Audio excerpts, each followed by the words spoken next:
Hello guys, എല്ലാവർക്കും ഓണാശംസകൾ. തിരുവോണ ദിവസത്തിലെ പുതിയ വീഡിയോയിലോട്ട് സ്വാഗതം.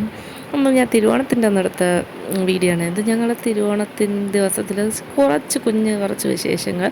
അപ്പോൾ അതേ സമയം ഇപ്പോൾ 6:30 ആയിട്ടേ ഉള്ളൂ. രാവിലെ കുളിച്ച് അത്തമിടാനായിട്ട് വന്നേ.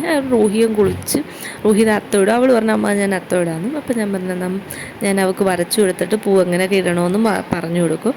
അവൾ അതനുസരിച്ച് ചെയ്യുന്നുണ്ട്. അതൊക്കെ അവൾ തന്നെ ഞാൻ വരച്ചതിൻ്റെ പുറത്തൂടെ പൂവിട്ടതാണ്.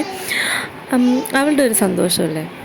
അങ്ങനെ അവൾ അത്തമൊക്കെ ഇട്ടുകൊണ്ടിരിക്കും. ഞാൻ അപ്പോഴത്തേന് രാവിലെ കാപ്പി ഇഡലി സാമ്പാറും ഒക്കെ ഉണ്ടാക്കി വെച്ച് അത്തം ഇട്ട് കഴിഞ്ഞിട്ട് ഇനി അമ്പലത്തിൽ പോകണം. അത്തം ഇട്ട് തീരാറായപ്പോഴത്തേന് ദർശു എഴുന്നേറ്റ് വന്ന് അങ്ങനെ അത്തപ്പൂവിൻ്റെ അവസാന വട്ടം ആ താമരപ്പൂവൊക്കെ വെച്ച് റൂഹി സെറ്റാക്കി. അങ്ങനെ ഞങ്ങൾ കുറച്ച് ഫോട്ടോയും വീഡിയോ ഒക്കെ എടുത്ത് എന്നിട്ട് ദർശുവിനെ ഞാൻ വേഗം കുളിപ്പിച്ച് റെഡിയാക്കി. ഞങ്ങൾ വീട്ടിൻ്റെ അടുത്തുള്ള അമ്പലത്തിലോട്ട് തന്നെ പോകുന്നു. അപ്പോൾ ഞാനും റൂഹിയും ദർശുവും കൂടെ നേരെ അമ്പലത്തിലോട്ട് നടന്നുപോയി. ഏട്ടൻ വന്നില്ല, ഏട്ടൻ വരുന്നില്ലെന്ന് പറഞ്ഞ് അങ്ങനെ ഞങ്ങൾ അങ്ങനെ അമ്പലത്തിൽ കയറി തൊഴുതിട്ട് ഇറങ്ങി പുറത്തോടെ ഇരിക്കുക. അപ്പോൾ ഞാൻ റൂഹിയും ദർശനും അവിടെ ഇരുത്തി ഫോട്ടോ എടുക്കാൻ വേണ്ടി ഇരുത്തിയതാണ്. അപ്പോൾ ദർശു ഫോട്ടോ എടുക്കാനൊട്ടും ഇരിക്കുന്നില്ല. ദർശു അവിടെ കിടന്ന പൂ ഇതൊക്കെ എടുത്ത് വെച്ച് കളിച്ചുകൊണ്ടിരുന്നത്. പിന്നെ അതായത് ദർശുവിനെ ഇവിടെ കൊണ്ട് നിർത്തിയപ്പോൾ ദർശു പിണങ്ങി നിൽക്കുക. എത്ര വിളിച്ചിട്ടും ദർശു നോക്കുന്നില്ല. ദർശു പിണങ്ങി നിൽക്കുക. എന്തിനാ പിണങ്ങിയെന്ന് എനിക്കും അറിയാൻ വയ്യ. കുറേ നേരം കൊണ്ട് ഇങ്ങനെ പിണങ്ങി നിൽക്കുക. അതേ ദർശു അവസാനം ഇരുത്ത് തുടങ്ങി. ഞാൻ എന്താ ഇവിടെയാണ് വന്നത്. നമ്മൾ വീട്ടിൻ്റെ അടുത്തുള്ള ശിവക്ഷേത്രമാണ്. ഞാൻ എപ്പോഴും ഇവിടെ വരും. ഇവിടുത്തെ ശിവന് ഒരു പ്രത്യേക എന്തുവാണ്, ഇവിടെ വന്ന് തൊഴുമ്പോഴത്തേനും നമുക്കൊരു പ്രത്യേക ഒരു മനസ്സിനൊരു ആശ്വാസം. ഞാൻ ഇടയ്ക്കിടയ്ക്ക് വരാറുണ്ട്. ഇത് ദർശു വിരൽ വായി വെച്ചുകൊണ്ടിരിക്കുക. അങ്ങനെ ഞാൻ ദർശുവിനെ വിരൽ വായി വെക്കുന്നതിന് വഴക്ക് പറഞ്ഞു. വിരലൊക്കെ മാറ്റി. ഇത് ആൾത്തറയിലിട്ട് അത്തമാണ്. അല്ലാതെ അമ്പലത്തിൽ അങ്ങനെ വലിയതായിട്ടൊന്നും അത്തം ഇടത്തില്ല. ഈ ആൾത്തറയിൽ മാത്രമേ എടുത്തുള്ളൂ. അങ്ങനെ അവിടെ ഇരുത്തി ഫോട്ടോ എടുക്കാമെന്ന് പറഞ്ഞു വെച്ചപ്പോൾ ദർശു വിരലും വായി വെച്ചുകൊണ്ടിരിക്കുന്നു. ഇതാണ് നമ്മുടെ അമ്പലത്തിൻ്റെ ഒരു ഏകദേശം. അങ്ങനെ ഞാൻ തിരിച്ച് വീട്ടിലെത്തി. അതിൻ്റെ ഇടയ്ക്ക് വീഡിയോ ഒന്നും എടുക്കാൻ പറ്റിയില്ല. കാരണം ഈ സദ്യക്കുള്ള കറികളൊക്കെ ഒരുക്കുന്നതിൻ്റെ ഇടയിൽ വീഡിയോ ഒന്നും എടുക്കാൻ പറ്റിയില്ല. അങ്ങനെ പിന്നെ കറികളെല്ലാം ഒരുക്കി സദ്യ വിളമ്പി. ദർശു ഫസ്റ്റിലെ കയറി ഇലയിടുന്നതിന് മുമ്പേക്ക് ഇരുന്നായിരുന്നു. അവൻ്റെ ഇരുത്ത് കണ്ടപ്പോൾ ഞാൻ വിചാരിച്ചു അവൻ ഇതെല്ലാം കൂട്ടി കഴിക്കുമെന്ന്. പക്ഷേ അവൻ ഒന്നും കഴിച്ചില്ല. വെറുതെ പപ്പടം പിടിച്ച് വെച്ചുകൊണ്ട് ഇരുന്നതേ ഉള്ളൂ. ദർശൂട്ടന് മാത്രം ഏട്ടൻ പരിപ്പ് ഒഴിച്ചില്ല.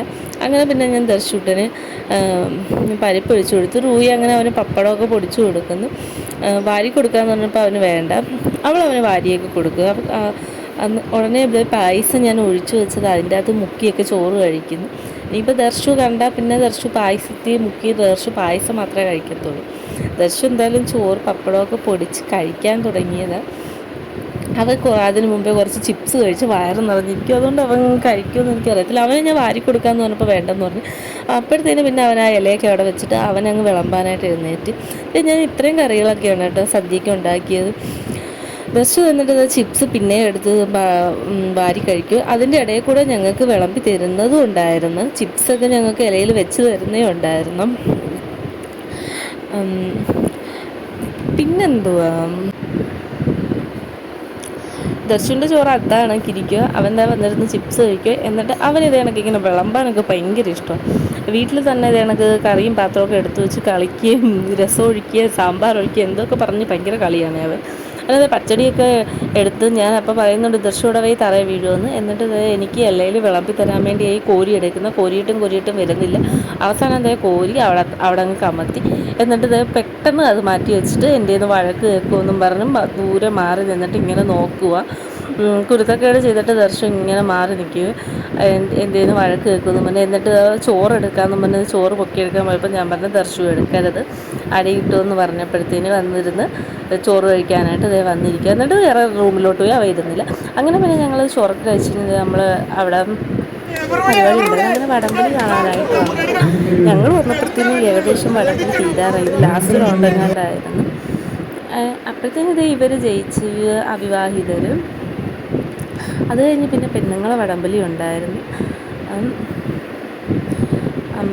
അങ്ങനെ ഇത് കഴിഞ്ഞ് പെൺപിള്ളേരെ വടംവലിയും കഴിഞ്ഞ് അങ്ങനെ പിന്നെ രാത്രി റൂഹിക്കും പദ്യപാരായണവും സിനിമാ പാട്ടുമൊക്കെ ഉണ്ടായിരുന്നു. അങ്ങനെ ഞാൻ അവളെ അതിനെല്ലാം കൊണ്ട് ചേർത്ത് അവൾ നന്നായിട്ട് പാടി. ഇത് നമ്മൾ നേരത്തെ കണ്ട സ്റ്റേജല്ല, ഇത് വേറെ സ്റ്റേജാണ്. അതും നമ്മളെ വീട്ടിൻ്റെ അടുത്തുള്ളതാണ്.